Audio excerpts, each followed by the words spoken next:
So I have the pleasure of introducing the moderator for our panel on the business case for storage, which is, as I mentioned, our last panel of the day. And then after that, we'll have another facilitated conversation where we're going to ask you a bunch of questions and get your feedback.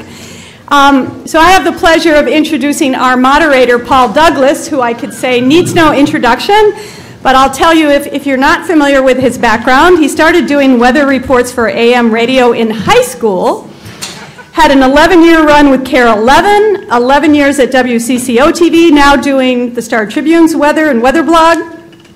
But Paul, who has such an interesting bio, is also the founder of many companies, founder and president of Eris Weather, which provides weather services for businesses and consumers, and helped to launch Weather Nation TV, a 24/7 weather channel.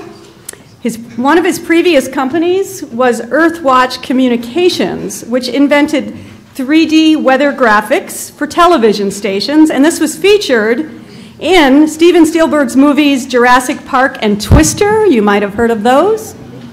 In addition, your last venture was Digital Cyclone, the first company in the world to put an app on a smartphone in 2001. And maybe I'll mention he's also on the board of the Evangelical Environmental Network. Obviously, you need to read the rest of his bio because he is a fascinating guy with a lot of talents. And so we're very happy to have Paul Douglas here to moderate this great panel. Paul.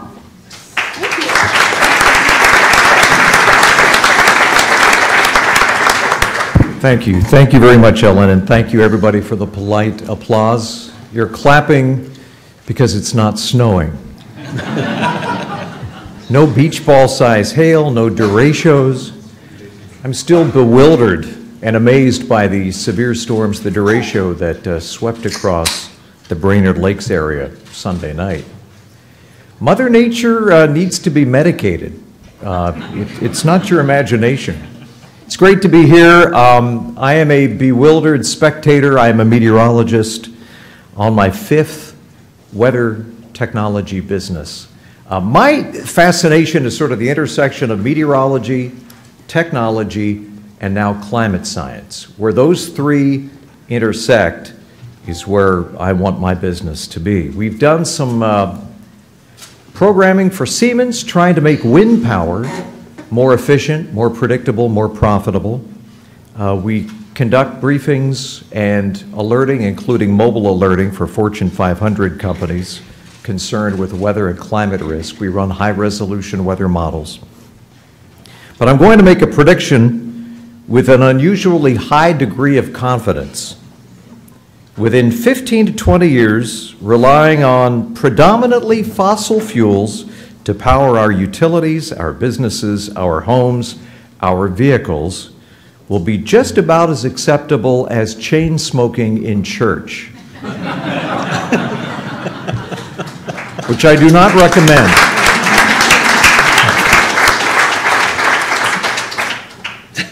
I tried that. Bad idea. Really bad idea. You tried it? I tried it, yeah. No. Please. It'll get back to CJ. You did what? We are now at 400 parts per million. This year, we passed 400 parts per million, and some of my climate science buddies tell me it's the highest level in 3 million years. We are changing the chemical composition of the atmosphere. We are running an experiment on the atmosphere. And yes, we've had climate change in the past. We've had ice ages. We've had warmer phases. But this time, we are the ones with our feet down on the accelerator pedal. And I'm always amazed. We're poking at Earth's climate system with a long, sharp, carbon-tipped spike and then acting surprised, acting indignant when the weather bites back. And it is biting back with increasing frequency and ferocity. Growing up, weather, I likened it to sort of a symphony of the seasons. There was something majestic about the weather. It was a Beethoven symphony. Lately, the last 15 years, it has been more of a second-grade orchestra than a symphony. with violins playing out of tune, horns coming in at the wrong time, cymbal crashes when there shouldn't be cymbal crashes. We're seeing the symptoms of climate volatility, and one of the first places it's showing up is the weather. And that's what tipped me off. It was not Al Gore. It was Al Roker. No, that's not true either. But I noticed in the late 90s and early 2000s that something was off. Something wasn't quite right. You know, full disclosure, I am a moderate Republican. Remember those? I'm an evangelical Christian. I'm a serial entrepreneur. I'm a business owner. I have a son who went to the Naval Academy who now flies helicopters for the Navy, so we're a military family. And I believe that climate change is the biggest environmental threat and opportunity we've ever seen.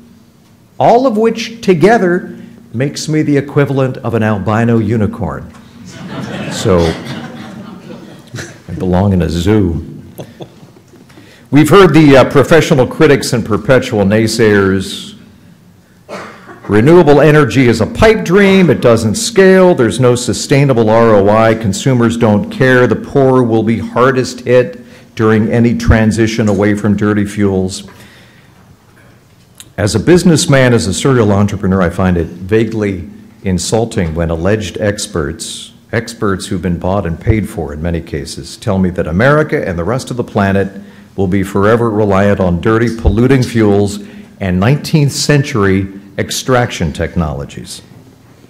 The same country that cured polio fought 2 world wars simultaneously in the 1940s, really 2 enemies simultaneously, split the atom, landed men on the moon, invented the microchip and the internet, can and will find renewable, sustainable ways to keep the lights on and the economy powered up. By the way, acknowledging climate change does not make you liberal.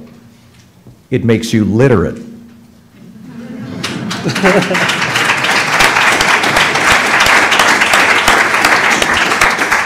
It means you favor data and facts over conspiracy theories and Fox News fairy tales. Energy storage is the missing link. Decoupling supply from demand, a huge accelerator for renewables, another step forward as we move closer to true energy freedom without all the unpleasant side effects. Energy arbitrage isn't a fad, it's a trend. And to paraphrase Dustin Hoffman in The Graduate, 2 words, energy storage. Not quite the same. That needs work. There is a smarter, more sustainable way to keep the lights on. And I'm excited as an entrepreneur. This is a threat and it's an opportunity. By reinventing America's energy infrastructure, we can revitalize our economy, create new jobs, clean jobs, and technologies that will be exported worldwide. And many of those breakthroughs will originate right here in Minnesota. But how do we become more competitive? How do we build use cases for energy storage and prove that ROI across the board? I have yet to meet anyone who doesn't want to save money. I tell my few remaining Tea Party friends that going green will ultimately put more green back in their pockets and provide true energy freedom and reliability without mortgaging their grandchildren's futures. I got over here today, I came to the U strapped to a giant battery. 2 years ago, I was feeling serious guilt and remorse, and I traded in 2 gas-powered pigs, 20 cylinders, for a Tesla Model S. And I don't feel any sense of moral superiority when I'm driving the Model S. I do feel fortunate to be on the leading edge of something big, something I think our grandkids will take for granted. We'll be telling tales of having to put dirty fuels into our vehicles to make them move. They will look up at us in wonder. It'll be right up there with 8-track tapes and VCRs, and tell us more, Grandpa. But listen, some reasonable amount of regulation is obviously essential, but I really do believe in the markets, and that once we find an acceptable way to price carbon, the markets will come up with the solutions we need to not only survive, but to thrive. And there's no stigma in failure. It's something Americans do very, very well. We fail forward. We fail and fail and fail until we succeed. And if there are any entrepreneurs in the room, I think you understand exactly what I'm saying. The future looks promising, thanks in large part to the early adopters and energy leaders up here on stage with me today, who are going to help us prove the use case. A quick introduction, Dan Cross heads up Mortenson Solar and Emerging Renewables Group. Dan Jewell is chairman and CEO of Jewell Energy, a publicly traded company with an amazing story to tell. Beth Soholt is executive director of the nonprofit Wind on the Wires. Steve Nisbet is vice president of external relations and power solutions at Wright Hennepin Cooperative Electric Association. And last but definitely not least, Stacy Miller, Minnesota Department of Commerce. She focuses on energy policy, and she has some great stories to tell as well from personal experience. So let's start with the first presentation, and Dan Cross, who I mentioned works for Mortenson. By the way, we're doing some forecasts for the new Vikings Stadium. So the pressure's on. Just needed to disclose that. Dan is involved in advising Mortenson on the timing and viability of energy storage. I'm not going to steal Dan's thunder. Actually, I should steal Dan's thunder. But he told me that at this point in his assessment, it seems fairly certain that energy storage will be used to increase and improve the value of Mortenson's wind and solar energy projects. I didn't realize this. Mortenson has been in the wind energy market for 20 years, solar for 6 years. And he believes that after a cautious start, once it's clear that battery prices are dropping the way of solar modules, that we will see a market that grows just as rapidly as solar within 2 to 3 years. He's lived and worked all around the world tracking renewable energy. His goal is to help Mortenson's customers improve the value of their operations. Energy storage can and will be part of that equation. Dan Cross from Mortenson. Thanks, Dan.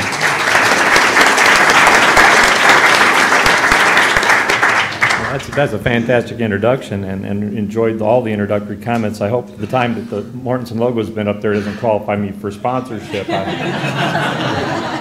it's great, isn't it? Love to see that up there. So, Mortenson Construction, you know, many of you, maybe before Paul's comments, were saying, why are you here? Why am I here? Mortenson Construction. You know, if you come from the local area and you get those visions of those projects, probably the first one that comes to mind is the one that Paul just mentioned, US Bank Stadium, future home of Minnesota Vikings. Actually, I was amazed at the view of the building that's right outside the door here, if you're along the street this morning when you came in. And if not that project, then what maybe you thought of due to our locale here is TCF Bank Stadium, home of the Golden Gophers, another Mortenson project. Or maybe possibly due to the time of the year and the red-hot Minnesota Twins, you thought of the Target Field project, another little one that Mortenson worked on. So all very reasonable impressions of who Mortenson is.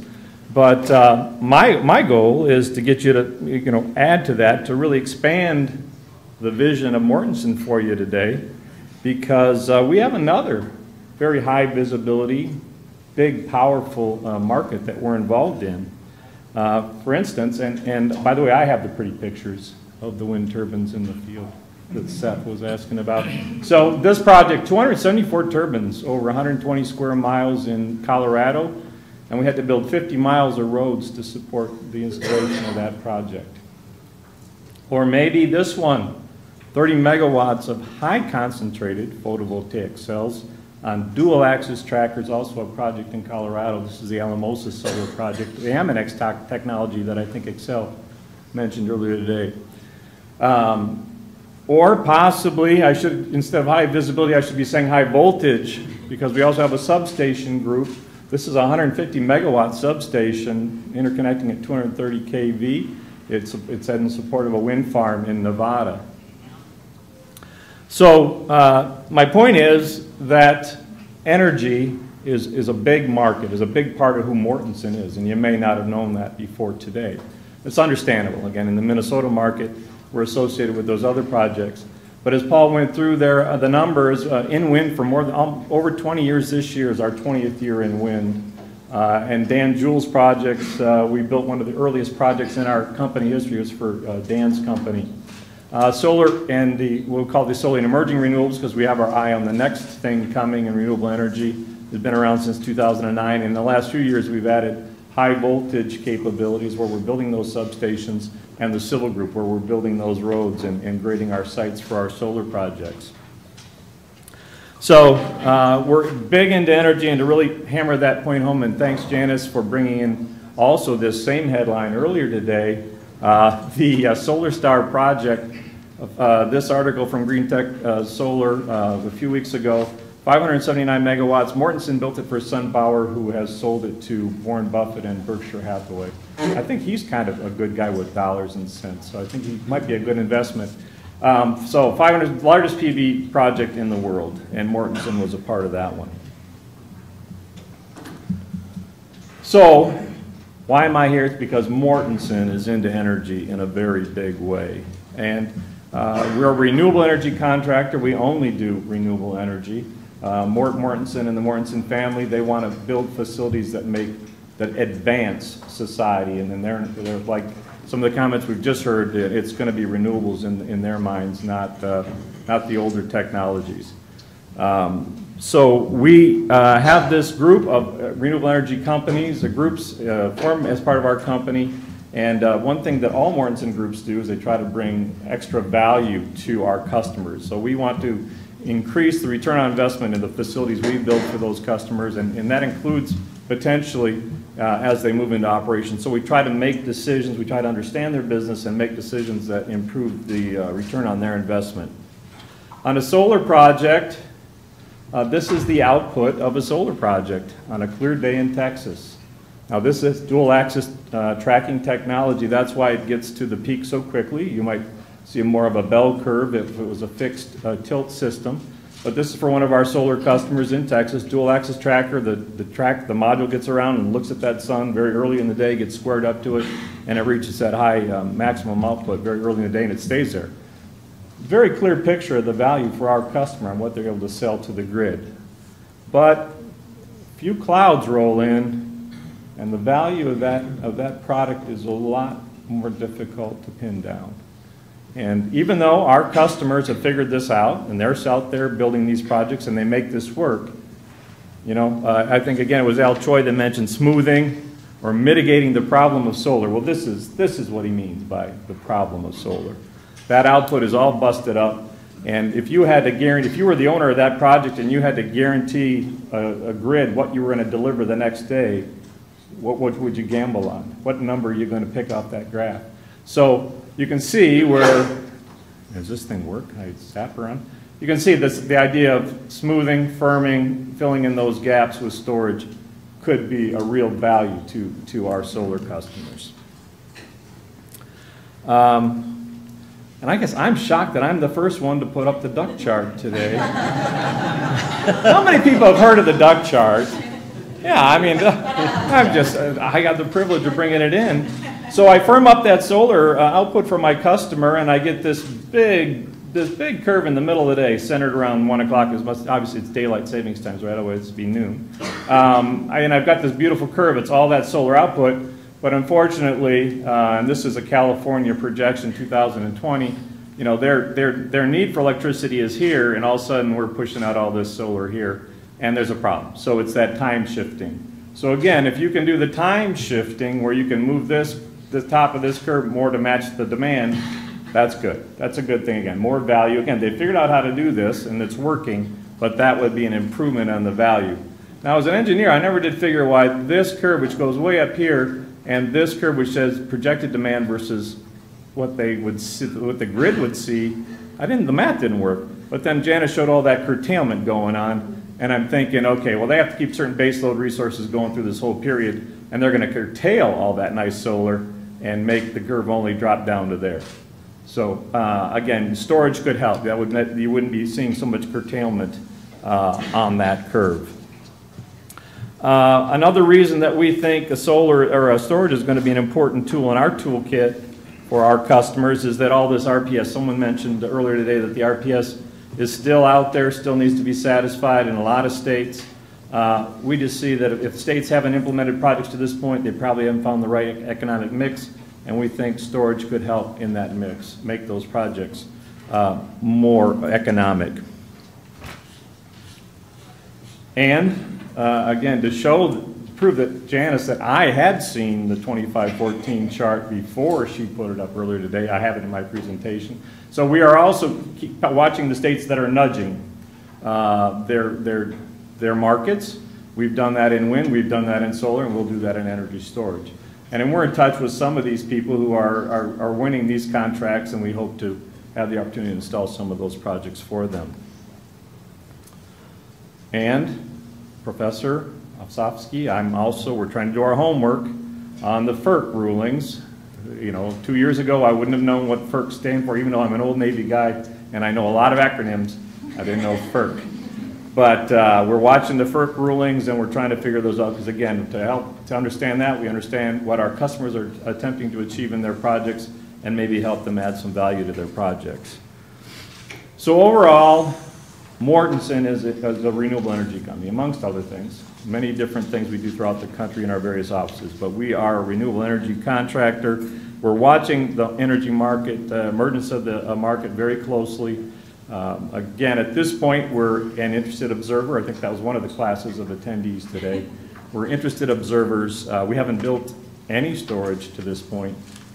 We are looking at it both at the grid scale interconnection level and behind the meter, because we have many commercial customers who could probably benefit from the demand charge management aspect of energy storage. So another tool in our toolkit is the way we're viewing it, and we're keeping a close eye on it. So, thanks very much.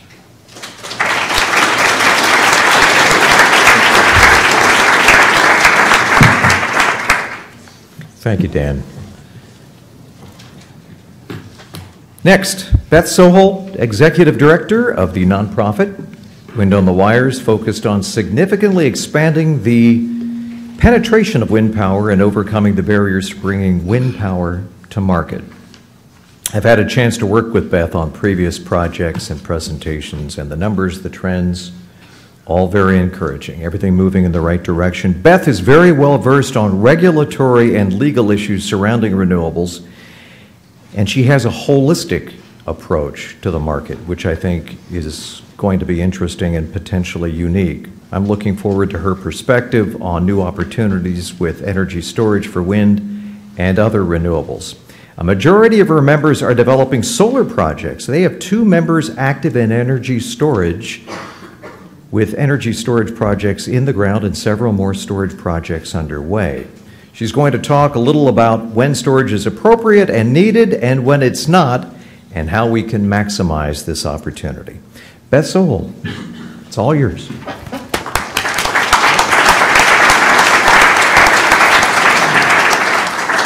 Good afternoon, everyone. It's a pleasure to be here. Thank you, Ellen, for inviting me and for the kind introduction, Paul. I think when people think about Wind on the Wires, if you know us at all, you think, well, you guys are kind of exclusively wind. But as Paul did mention, we have a majority of our developers are also doing solar projects, with one of our developers doing one of the Xcel Energy's utility scale solar projects. We do have 2 companies, Invenergy and Res Americas, who have storage projects in the ground, but they're on in the PJM power pool. And so it's because of a lot of things you've heard today. They can get paid for the ancillary services they provide, the regulation services. Their storage projects have a lot of other capabilities, but that's the revenue stream they're getting right now through the PJM market. And Wind on the Wires is thinking more about kind of end-to-end grid issues. So really from the distribution side, all the way to the bulk transmission side, to the MISO side that we've worked in for the last 14 years, and really how those two intersect. We've heard more here today about, and I think we will hear more in the future about the intersection of distribution-connected projects, working with the transmission grid, maybe some of the conflicts that arise in trying to make those two work together, and what to do about it. Whether we get kind of a distribution grid operator in Minnesota through utilities working together, or whether we get a change in MISO that looks, deeper into the transmission system that is typically classified right now as distribution. MISO's talking about going to a lower voltage level. They typically, start around 230 kV and go up to the higher transmission levels, but some 100 kV distribution lines are really important to the bulk transmission system and can be considered and looked at by MISO. So how all this interrelates and what we need as far as storage as we really push the levels, the penetration levels of renewables, which Wind Down the Wires is very interested in doing.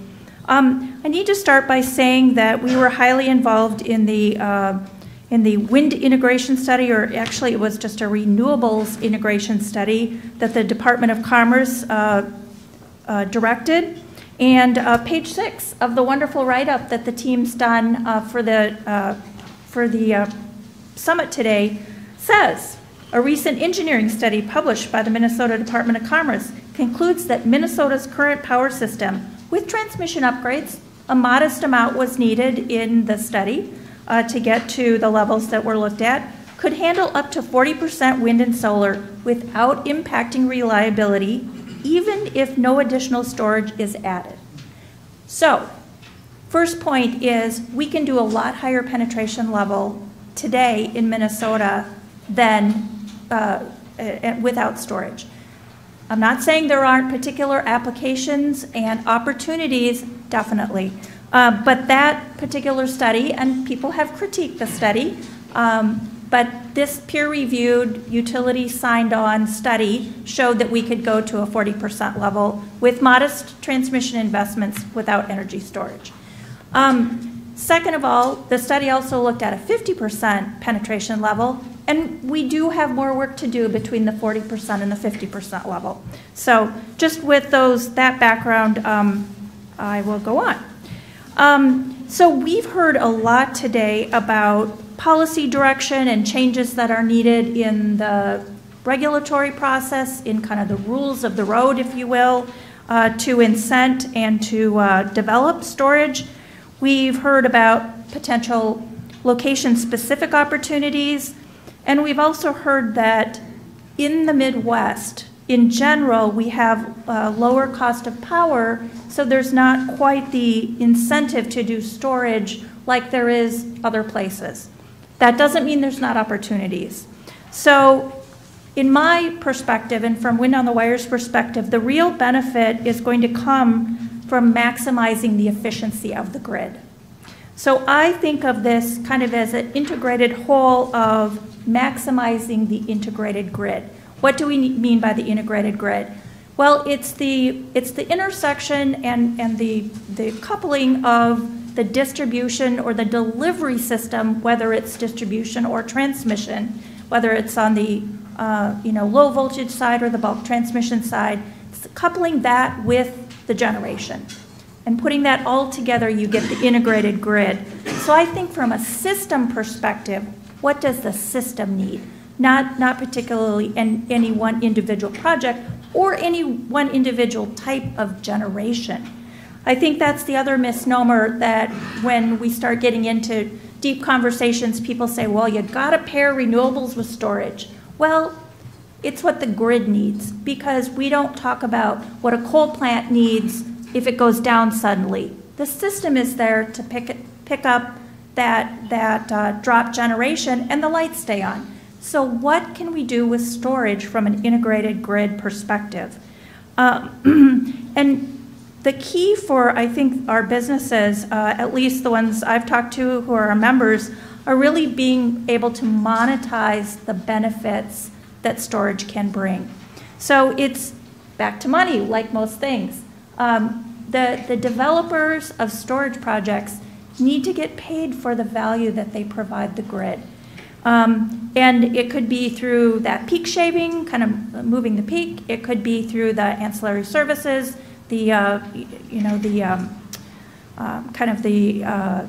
different time frame services that are provided for regulation, or it could be a variety of other things. But when Wind on the Wires first started working on distribution, delivery, transmission issues, we kind of put a hierarchy in place. And I think that hierarchy is applicable for the topic we're talking about here today. So we kind of said, number one is we want to use the existing grid the very best we can. So are we really maximizing the wires that we have in the air? So that's number one. Are we really getting the bang for the buck with what we already have invested in? Number two is really using transmission and just increasing the voltage level, acquiring as little right-of-way as can be done to change a 230 to a 345 or along those lines. And then the last, tranche would be brand new transmission in brand new corridor. So I think about storage and what's needed for the integrated system as kind of a hierarchy. What can we do with our existing grid, adding storage capabilities that are going to give us more efficiency and really wring out the capabilities that we've already paid for in the grid? That would be number one. Number two would be small tweaks that can be done to adding storage to existing sites and getting new applications that way. And then number three would be, brand new storage projects. But it's really about what can we do cost effectively that can be added to what we've already invested in. And so I think that one of the developers who's got a storage project they've got two projects in PJM in the Illinois footprint. He put it this way: the policies that we create should be focused on creating opportunities that allow projects to get paid for services that are actually valued by the ratepayers and utilities, and provide signals to the market as to what these opportunities are. For example, if there's a value to shaping and or shifting the output of the grid, for example, or in the community or behind the meter, solar utilities should be able to pay those projects more for providing that output. Right now, solar developers have no incentive to include storage in their projects because they are paid the same for that project as for a project with storage. So we need to follow the money. We need to make sure that if we put storage in place, that we can maximize the benefits that come from paying for that storage, because lots of storage projects can do multiple things, and we need to look at holistically what the integrated grid needs. And so I just have three things that I kind of want to frame this larger picture with, and that's really that you have to start with, what do you want storage to do? What do you want, what's the objective? Not just storage for storage's sake, but what's the objective behind the storage? Then you need to match, I think as Dan was talking about, you need to match the opportunity to the objective. So they're looking at their customers saying, what do you need? What do you need to be able to do? What do we need to be able to provide you? And then we need to make sure that the policy that the state puts in place, because lots of this will be on the distribution system, which is state jurisdictional, that it enables lots of different kinds of technologies, and that the technology is fully utilized once it's put in place. So those are my opening remarks. Thank you.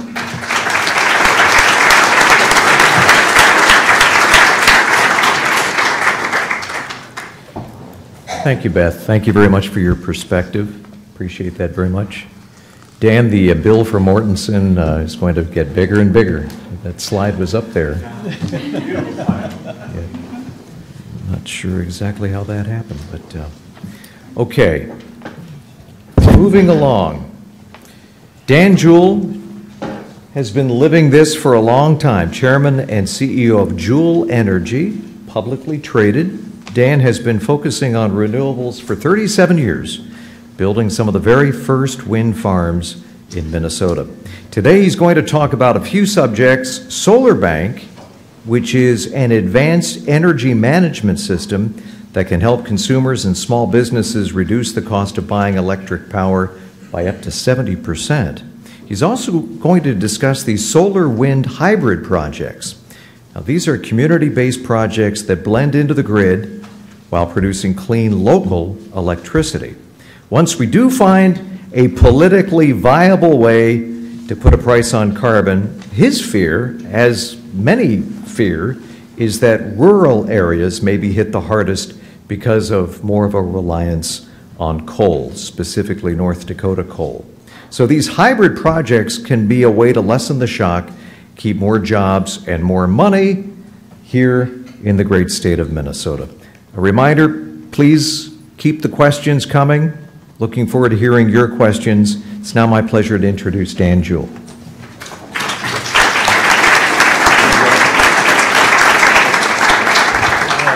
Thanks, Paul. And thank you, Ellen, for having this very informative meeting. It's really been a lot of good stuff that we've been hearing about. Most of you folks know me from my years in the past of building small wind farms, community-based wind farms, and we're still doing that. But I'm here today to talk about the community-based solar wind hybrids that we build, which have a storage element to them, and the SolarBank, the advanced energy management system. And just to go back a little bit and kind of give you an idea how we got to this. When I built this wind farm, this is the office for the wind farm in Woodstock, and I built that in 1998. And when I built the building the following year, I asked the REA to run a wire up to my building so I could have power. So I had my offices. I had my office and my services. Maintenance people were in there. And they said, well, okay, but it's going to cost you $10,000 to run the wire 3/4 of a mile. And I said, well, you know, $10,000 was a lot of money to me, especially back then. And so I said, okay, well, I'll think about it. And so what I did is, a few years before this, I had built a backup power supply system for banks, for Y2K. Remember Y2K? Anyway, it wasn't my idea, it was their idea. So they asked me to build a backup power supply for them so they could have power, and the grid fails when everybody's lights went out, and so I did. And so I had that kind of in my back pocket that I had built it, and I was busy building wind farms, so I wasn't doing much with it. But when I built the building, I put the power bank in there. I put some solar on there I got from Mr. Shobosinski from Michigan, and I had a little windmill from my friend Elliot Bailey I put on there, and that provided the power for the building. And I had some battery storage. I had some lead-acid batteries with hydrocaps in them, and that's how I powered the building. And what I learned from that was every day when I would listen to the weather forecast and watch Paul on the TV, and he'd say, oh, there's a low pressure system coming in out of Canada. The winds are going to be 15 to 25 out of the northwest. And by God, he was right a lot of the time. I was stunned.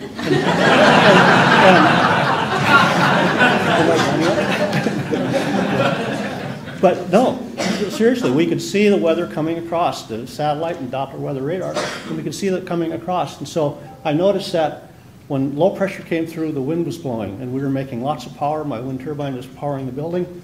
And then when high pressure came in, it was sun. And so we had sun. So I could see that the hybrid of those two, I had very firm power, and with just a little bit of storage, I had firm power. And I operated that building. It's been in operation for 17 years. And so that taught me a lot. And that's kind of how I got there. And it's, you know, like I think Frank Zappa said it, was, you know, he was just the mother of invention. But, you know, necessity is the mother of invention. And I needed power, and so I did that. And I learned a lot of lessons from it. So this is the little graph. I know others had one. This one's a little more comical, but anyway, it shows the system that we love and know today. And we've got the power plant at the top, of course, and we have all the fuel and the water and the mining and all the things that go into that, and then we have the emissions coming out the top. And then the rest of the infrastructure, the high voltage transmission systems, to another substation, to another 115 transmission, to another substation, to a local substation, and then we finally get the power at the end of the wire. And so what we do with the community-based hybrids, you can see that goes in right at the local substation. And so what we're doing is we're delivering clean, renewable energy with solar, wind, and storage right to the local distribution system. So basically, we're providing clean power right there at the delivery point. And then the solar bank is way on the end of the spectrum, where basically it allows consumers, homes, and small businesses to utilize the existing system's wasted energy. Because basically at night, and all of you saw the graphs earlier, that at night the price of power goes way down, and during the day it goes way up. There's that curve that goes like that. What the solar bank does, it's smart grid technology. It uses the internet as a brain, and it can buy power at night, store it, and then couple it with solar during the day to satisfy the load of the building. And so basically you only buy off-peak energy. And so you use solar and storage together smartly, and basically managing how you buy and how you utilize energy through a solar bank system. And it's seamless to the consumer. It does it all automatically. And it's being internet-based. It can take and it can be operated remotely by a utility. So you can spread these out in the utility system. When they get into a peak mode, they can hit a button and take all these buildings offline. I have one on my house. This isn't it, but it looks just like this one. And I've had it on for 4.5 years. And every day at 9 o'clock in the morning, I take myself off grid. And I live off the power I bought the night before and the solar I'm getting during the day. And it works great. We use a couple different types of battery chemistry. We're basically chemistry agnostic in the system. The secret sauce in the system is upstairs in the brain. But the batteries, these are lithium phosphate batteries. And then we use advanced AGM batteries. And I like the AGM batteries because it's reliable and durable and tough. Lithium batteries are still a little bit touchy. The balancing of the batteries has to be exact. And if anything goes wrong, the battery management system, which is that white thing in the front, takes the batteries offline. And what happens when that happens? Your lights go out. That's not a good deal. And so we like the good, reliable batteries. And when we check the boxes on our battery selections, we look at safety, reliability, life cycles, and price. That's kind of the boxes we check. And so we just want to make sure that they're safe, reliable, and there when we need it, and obviously competitive. This system costs right around $15,000 installed, which is manageable. I mean, it's less than the snowmobile my son bought, and less than the four-wheeler my wife bought. So, and way less than the boat my friend has. So this is just a little, talks about, it's about the size of a refrigerator. It keeps the batteries charged using off-peak power and solar power. And we use state-of-the-art technology in it. It's a pretty cool little device. Now this is the solar wind hybrid. These are projects that we're working. This also came out of the little wind farm thing because I could see the wind and the sun working together and how they complemented the power availability. And so we've developed a system. It's a 5 megawatt community-based system that you can put outside any local substation, and you can provide fairly firm power right now with it. And when you add storage to it, it really firms it up. And so, because we have the wind blowing or the sun is shining, and that is 100% of the time. One of those are going to be working. And we use 2 GE 1.7s and 1 megawatt of solar as the package. And that was done by design. We did a lot of research in working at the combination, how they work together. And then we're working with General Electric on the power converter that they use on the 1.7 megawatt turbine to accept solar. So we have one point of conversion for the solar energy and for the wind energy, which cuts down our capital cost and increases our reliability in communications because we only have one point of contact to manage the system. And we have it's Audubon and Frazee, Minnesota. They're two communities, and Red Lake Falls, Minnesota, are doing these projects. We're in the process of doing the feasibility studies on them. And these are community-owned projects. And this money, the money that these projects produce goes right into the community, and then they take that money and pay their electric bill. They sell power to the utility, and then that's how it works. And so it's an economic development tool, and it's something we really need to do in rural Minnesota because we are so exposed to any kind of carbon issues because we get all of our energy from coal, North Dakota, and that could be a real long-term problem. And so we look at these community-based projects as ways to keep energy dollars in the community, diversify your energy supply, you hedge your long-term energy cost, and you create economic development, and you have pride in locally produced energy. There's a lot of value there. And the bottom line, this is, when you talk about cost, you think about it. That graph I showed you before with the power plant, the wires, the transformers, all that stuff is very expensive. With this technology, there's no fuel, there's no emissions, there's no waste, there's no water, and there's no transmission required to deliver clean, reliable energy at home. And with that, I'm done.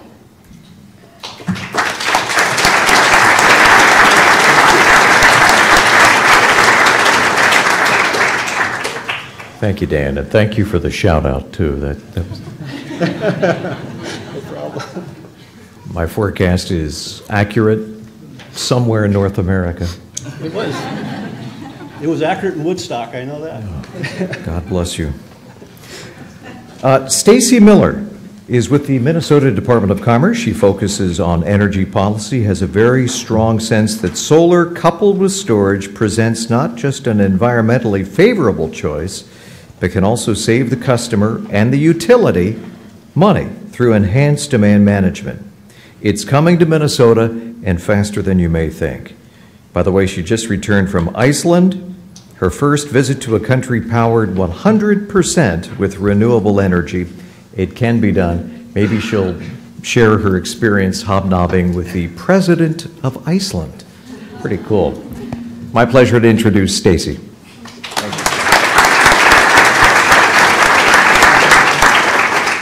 Thank you, Paul, and thank you to the Energy Transition Lab for putting all this together. It's very timely. So much in the news now about storage, and I'm here to reinforce our esteemed moderator's prediction that going green can save you green. And so I'll be talking about controlling your demand charges as a commercial customer with the combination of solar with storage. And I'm reminded that whenever I first got into the business back in 1995, my first solar job, at that time, virtually all solar was coupled with storage because, as was mentioned before by Dan, your systems were off-grid. Solar was so expensive that only true believers or people who were out of reach of the power lines would invest in it. And now today we're kind of the reverse of that, where we see solar that's not coupled with storage, but I'm predicting, and others are as well, that that will start to change. So today, for commercial customers that are subject to demand charges who invest in solar plus storage, you may well see a benefit to that investment, and it can pay back in a timely way. If a customer is charged only for consumption but not for demand, then you wouldn't really have the motivation to couple the two together to save on demand charges. But for commercial customers, it's the case that the two together can save both demand charges, which are a significant part of your electricity bill, and also energy charges. And actually, I'm here to say that that ratio could be 3 to 1, which might surprise a lot of people. And we'll look at a real Minnesota case later in the presentation.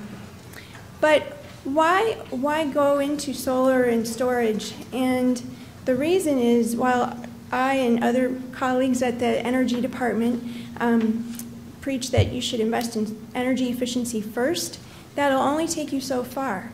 if you're hoping to cut your electricity bill at some point, the next increment of investment should be into solar or storage or both combined. And this slide just reiterates that your electricity bill as a commercial customer is this combination of both consumption, measured in kilowatt hours, and demand, which is measured in kilowatts. And demand is a separate charge that's applied to the customer's bill, and it's calculated based on the highest peak demand for any 15-minute increment within the billing cycle a month. And added to your bill, and it can be up to 50% of the customer's electricity bill, so quite significant. Here in Minnesota, we pay a little less than we see in California, where prices for demand can get up to $30+ per kilowatt. It's something closer to $14 to $20 per kilowatt, but that's still high enough so that it makes sense to look at storage when you're purchasing solar. Here are the general operational use cases of storage, and this is taken from that Stratogen report that was referred to a couple times today. We're going to be focused on not utility side, but customer-sided, customer-owned, customer-controlled for customer savings. You can also exercise demand management as a utility, and that's actually primarily, I think, where the large-scale utility comes in today in terms of storage. But today we'll be talking about this small but growing opportunity for commercial customers.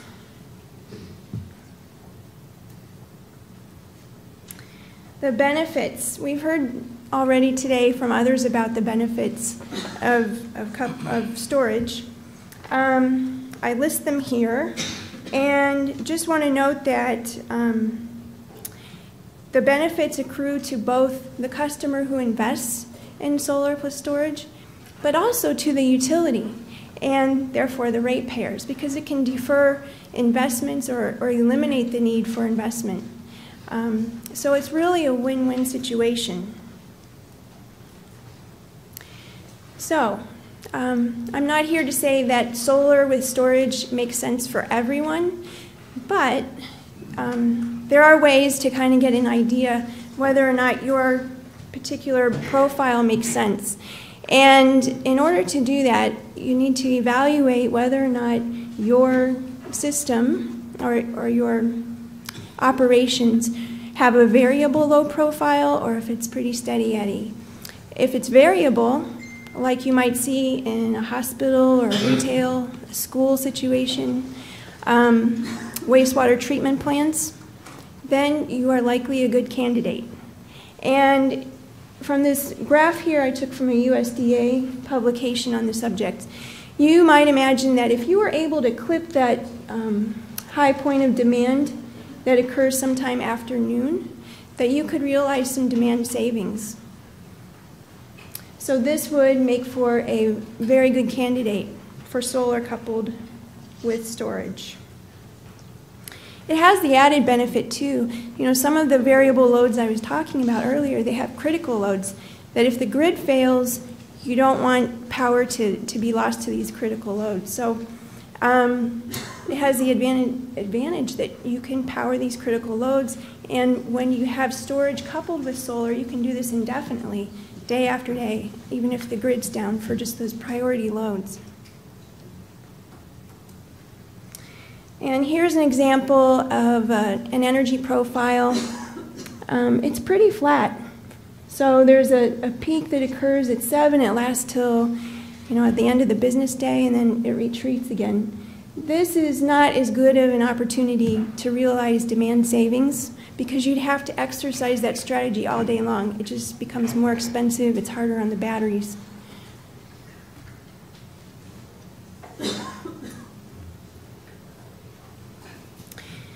So next, I wanted to look at an actual Minnesota business case.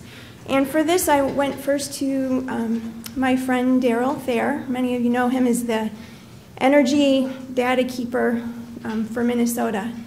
And he, in fact, had plenty of energy profiles of different businesses in Minnesota.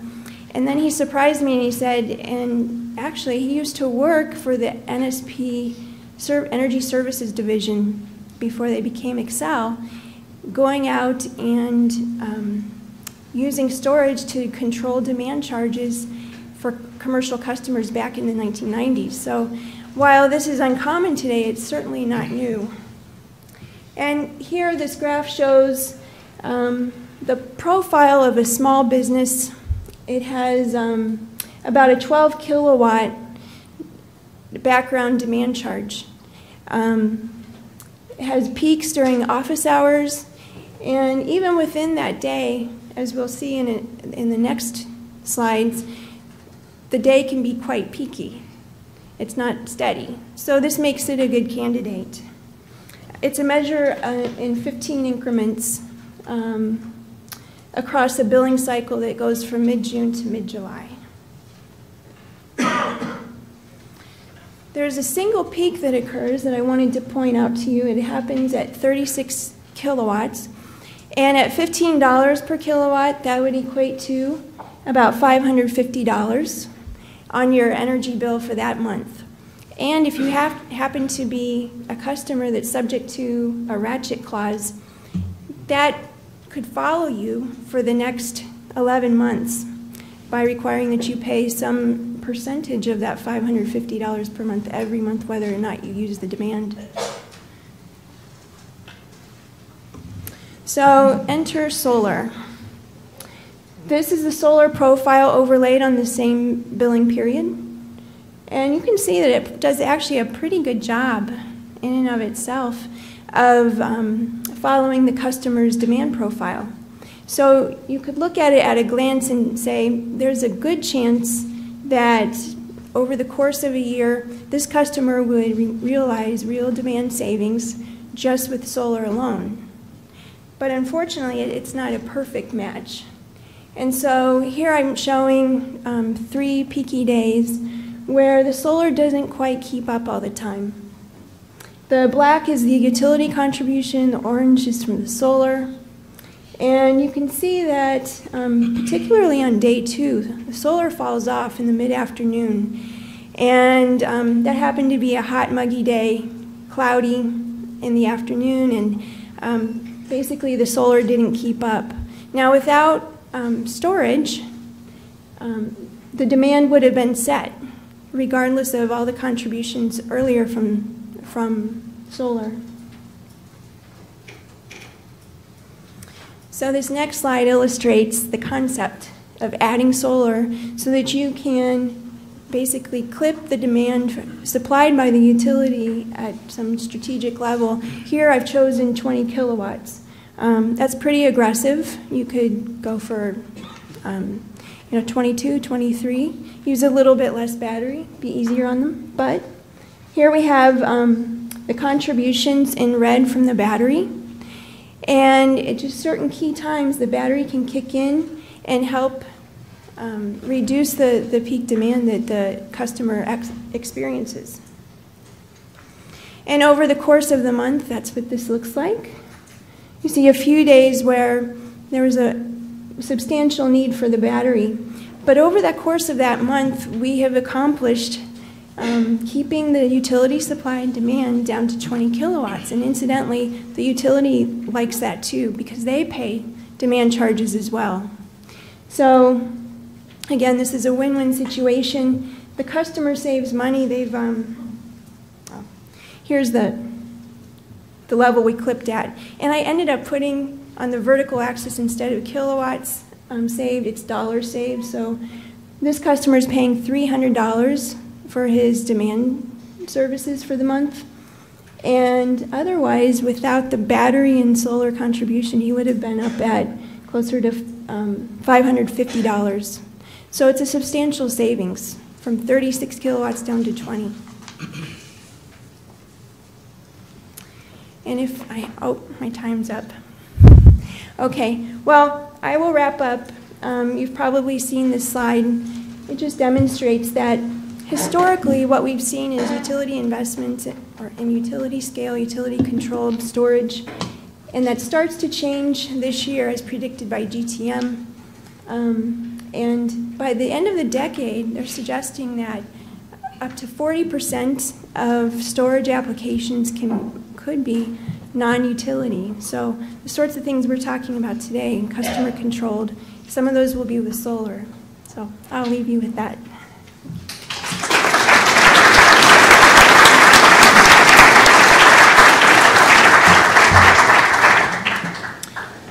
And thank you very much, Stacy.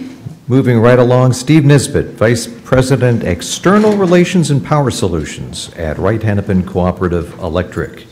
He's in charge of charting a way forward with renewables and new energy alternatives. A lifelong West Texas resident, Amarillo, right?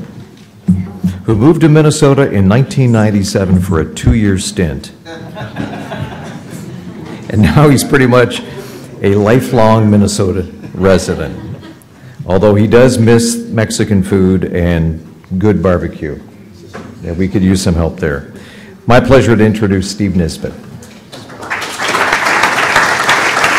Thanks, Paul, and thanks, Ellen, for having me out here today. I apologize in advance that even though I've been gone from Texas for 20 years, I still have the Texas accent, so you're going to have to suffer through it. Apologize for that. So, I wanted to spend a few minutes. We've talked a whole bunch today about all sorts of different big picture pieces.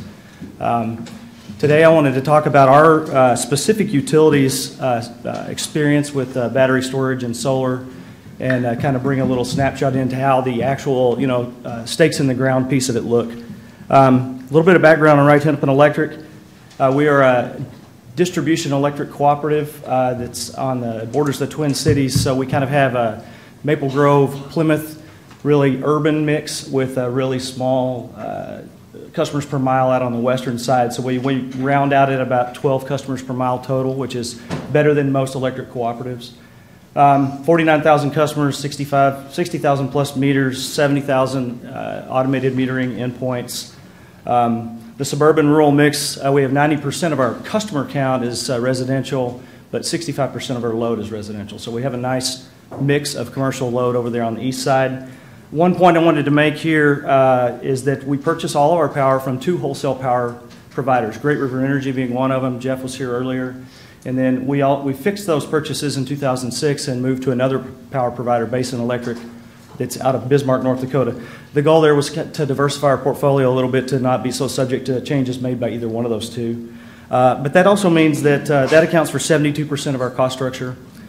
So we still have to pay attention to what's going on with those guys. And the other side of it is we have ironclad contracts with those guys, which restrict us in some ways what we can do with solar and those kind of things. So one nice difference that we have compared to most of the other utilities in the state of Minnesota, with the exception of the co-ops, we're regulated by our board of directors and we're member-owned, democratically elected. I think Ellen was at a meeting a few months back and she pointed out a nice point, is that if that's the case, then we should be able to be way more nimble than an Xcel Energy or somebody else that's got to go for a rate case every time they want to make a change. I've heard people talk about watching utilities is like watching glaciers race, so I'm not sure. I think we all still move a little slow. But one other point about that is that because we're member-owned, we have to listen to what our members' needs are, and we started in renewables in 2007 with wind on an R&D basis, solar in 2009, 2010 solar with battery storage, and then 2013 we put in the state's first community solar array, and we coupled that with on-site battery storage with that. So we've had quite a bit of experience in that. I want to talk a little bit about our load management program. I think Jeff did a good point this morning of talking about storage is really nothing new. We started in that in the early 80s, filling base load. We built that into with water heating. We, by the way, got 8,000 water heaters. That's 4 kW per. So we started with 4 kW per, and we're now at 32 megawatts worth of load that's in the nighttime. So that's a pretty big deal over time. We grew into interruptible generation, and then we started with battery storage in 2010. I want to chat just 60% of our members are on some sort of load management program, so we have a lot of members in there. Our demand response program is very widely deployed. If we didn't have any demand response, we'd be about a 225 megawatt load. We've got diesel generators. I know there's a good comment about diesel generators suck earlier. That's exactly true. They're not good for energy, but we run them about 150 hours a year for demand side management. We have cycled air conditioning, and we have dual fuel building heating. So in the summertime, we can call on about 35 megawatts of load management. In the winter, we can call on about 22. And that accounts for somewhere around 15% of our peak load. Just to put those numbers in place, I think I heard a $14 to $20 number from Stacy a while ago about the demand side. That's what we pay our wholesale provider for that as well. So conservatively, that's $500,000 a month we save off of our customers' wholesale power bill. So it's a large percent. That's $4 million a year, roughly, in that case. It's big numbers. It's only 6% of our wholesale power cost, but as a percentage of our margin, it's huge. And that goes right to the margin if we miss it. So we have a very big interest in load management, and so we're always looking for another asset in load management. One of the problems with a diesel generator is I push the button for the diesel generator, and I only get whatever load is on the generator at the time. So we peak from 6 to 7. A lot of those generators are sitting at businesses and places like that, so even though they may have 6 megawatts of capacity, we may only get 3.5 or something like that. Cycled air is also inconsistent. Sometimes depends on people who are home, times of the year, and when they're running the air conditioning. So we're always looking for something with load management that will take us to a spot where we can be a little bit more surgical. And that's where we come with battery storage. So that was the reason in 2010 we started looking at battery storage. We need really the ability for utility to control it. That's been mentioned several times. Stacy talked about the customer side of it. If we can aggregate a bunch of those and control them as the utility, we can actually affect something really important for us. I think the future is really bright for electric vehicles related to that, because I think if we can figure out a way to incent the customer to plug the electric vehicle in at 5 o'clock and let us control it, that's some way that can save the customer some money on their bill and allow us to save some money too. I think the battery storage fits a nice pair with solar to reduce the evening peak. And again, it's a surgical precision load management. And everybody skipped all these graphs until the last panel, and now we all have the same graph basically. But this is an actual customer load of ours. We have a morning peak and an afternoon peak. You can see it's a little less than 4 kW. It's a non-electric home in this case. They've got some solar. That solar is a 3 kW system. It peaks in the middle of the day. We've obviously got this excess load right here. If I can stick the batteries on there and I can discharge the batteries, I'm not talking about energy here. I'm talking about taking that, using that amount and taking it off my peak. And one thing that's nice about a battery, again, as compared to a generator, is that if I call for 4 kW, I'm going to get 4 kW. I know exactly what I'm getting. So when I've got a big drop-off from running generators and all my load management, and when I turn those things off, what is kind of an unfortunate side effect of that is you get a rebound peak, where everything starts coming on at the same time. And you might have saved yourself the peak in the middle, but you might create a rebound peak that's worse than the peak you had before. So battery storage would be something we could save as a load management asset to actually reduce that on the rebound side of the house. Again, if we miss those peaks, those are big numbers. One miss on that can be $300,000 or $400,000, and that's a 30-minute peak if I miss that. So just to wrap it up, I think we've talked about the battery storage on the technology. We deployed originally in 2010, 10 kW, 25,000 per unit. And the Tesla side of it now, 3,500 kW per unit, but if you add the inverter, you're still talking 8,500 to 10,000. That's good for us. We need cost below 8,000 for a pure load management solution. We don't have all those ancillary service opportunities today, so we need something to do it with load management today. And so that $8,000 number starts getting it into the range. Lithium ion, in our case, is preferred because we have more options with it later. As Dan mentioned that it's got some performance issues that you have to worry about. And then it's an ideal pairing in our case, we feel like, for community solar. In fact, we pair it with community solar, distribute the battery storage to the home or business, allow them to have some backup power. We can aggregate all of them together and take them off the system at the same time. So that's the ideal piece.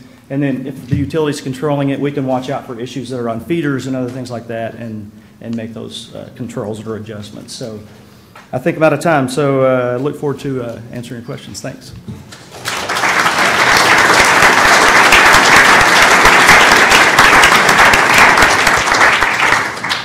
Thank you, Steve, and thank you, everybody. Thanks to the panel. I want to get right into the questions here. The first one for Stacy, regarding savings for the commercial customers with solar and battery storage, what is the estimated ROI? Oh, I did not calculate that. So the question was, what's the ROI for solar with storage? For commercial customers with solar and battery, what is the estimated ROI? Is that, it's hard to calculate that? It's very difficult. Each of these things has to be really customized for the particular business and their load profile. So it comes down to basically what the system cost is that's specified for solar and storage, and what the utility, the utility rates and the customer's profile. So you need all that information, and then you need good control logic to maximize the value. Okay, we'll give you some time if you'd like to do some calculations. So what, energy efficiency improving about 8% a year. Some people are predicting a 50% drop within 2 to 3 years. Does that seem realistic to you? Are we going to see the same kinds of price drops that we saw with solar? Dan, what do you think? Price drops in storage? Yeah. Oh, yeah, I believe we will. It's just, it's a function just like what happened with solar. Once the world opened up their eyes and realized it was real, it started using it, and factories were built, and it's economies of scale, and so it's going to come down. There's a lot of folks working on storage. I mean, the car companies are light years ahead of a lot of people in what they're doing with storage technology, and Elon Musk and what they're doing with the Gigafactory is all going to drive costs down. You mean Tony Stark? What's that? Yeah. Never mind, I'm sorry. Never mind. Yes. But yes, I believe the cost is going to come down, and which ones settle out to be the most cost-effective and most reliable and most safe, because, you know, when we're doing consumer-based storage, safety has got to be a big issue. And lithium-ion batteries still have a thermal issue. I mean, they have thermal runaway issues that has to be managed properly. It can be managed, but it has to be managed properly. And so I think all of the costs are going to come down. How much of this is going to be homegrown innovation here in the United States versus what's happening in China, where they have some very, very specific renewable targets? I mean, in the next 15 years, China is going to be adding the equivalent of our current grid, all of it renewable. At least that's what they're saying. Is that going to drive, you know, many of the price drops? What is it going to take? And that's an open question for anybody on the panel. I think that the Chinese, you know, the photovoltaics were invented in the United States. That's our technology, but they're dominating the world with it just because of the way they do things. When the government there says, we're going to do this, then they do it. There's no filibustering and blah, blah, blah. You know, it gets done. And so, you know, if in order for us to really capture the manufacturing side of this technology, we just need to start really adapting it in large quantities and allowing business to step up and set up the manufacturing to do it internally. Well, the other thing we've seen on the wind side and even the solar side is that you need a level demand for the product for factories to be able to ramp up, for you know, large scale enough deployment to really push down the costs. So you kind of hit a tipping point at some point where there's enough of it being deployed that you get that cost effectiveness. I think the same thing will happen with storage. Is, you know, one of our members who's really looked at storage, there's about 130 technologies right now in the storage space that are being worked on. So all those different kinds of technologies, and, you know, we have some leading technologies, but who knows exactly within that pool what's going to rise to the top. But I would agree that large-scale deployment is needed to really drive the costs down. And that comes with policy, you know, certainty. It comes with a penetration level of adoption that drives you to that cost effectiveness. Okay, fair enough. There's not a single mention of customer satisfaction in this whole summit. Would adding this factor into our evaluation make energy storage more attractive?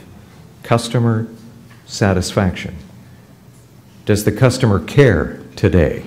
Will they care tomorrow? Steve? Having been on the utility side for a long time, they most definitely care if their power's out. So, you know what I mean? So if we can find products, whether it's with the utility, helping the customers deploy those with storage, or whether it's Stacy's mentioned where it helps the customer have more reliable power, I think they will be happier. That customer satisfaction piece goes into it. I don't think a satisfied customer is necessarily a loyal customer, so it's creating the value. I think I heard that several times today. As a utility, we talk a lot, we're not just kilowatt hours anymore, we're value. We got to extend it to a value because they have choices, solar and storage like that. So I think customer satisfaction is very important. Okay. Dan, please. So Mortenson follows the federal market. We have a federal contracts group, and one of the, if you watch the headlines in the last 3 years, all the DOD and the federal agencies got talking about investments in renewable energy and microgrids, and they all talk energy security and resiliency and survivability. But unfortunately, they can't put a price to that, and they're still dictated by their standard federal acquisition regulation rules on how they can buy things, and it all comes down to low price. And they haven't found a way to put a price on energy security or resiliency. So it's a concept, but it hasn't been monetized, and people aren't recognizing the value of it. I just, today in the Star Tribune, I mentioned a study by the Energy Information Administration about weather-related power outages. Between 1992 and 2008, extreme weather-related power outages went up 10x.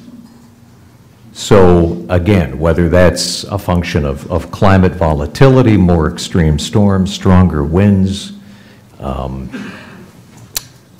not exactly sure, but it sure seems like something is going on. I mean, folks up in Brainerd would like to have some energy storage capabilities right about now. When we had the storms the other day that hit Brainerd and hit northern Minnesota, I was at home and I was watching television like we always do, and we were watching the radar, and everybody kept a real good eye on what was happening because the storms were heading right for us.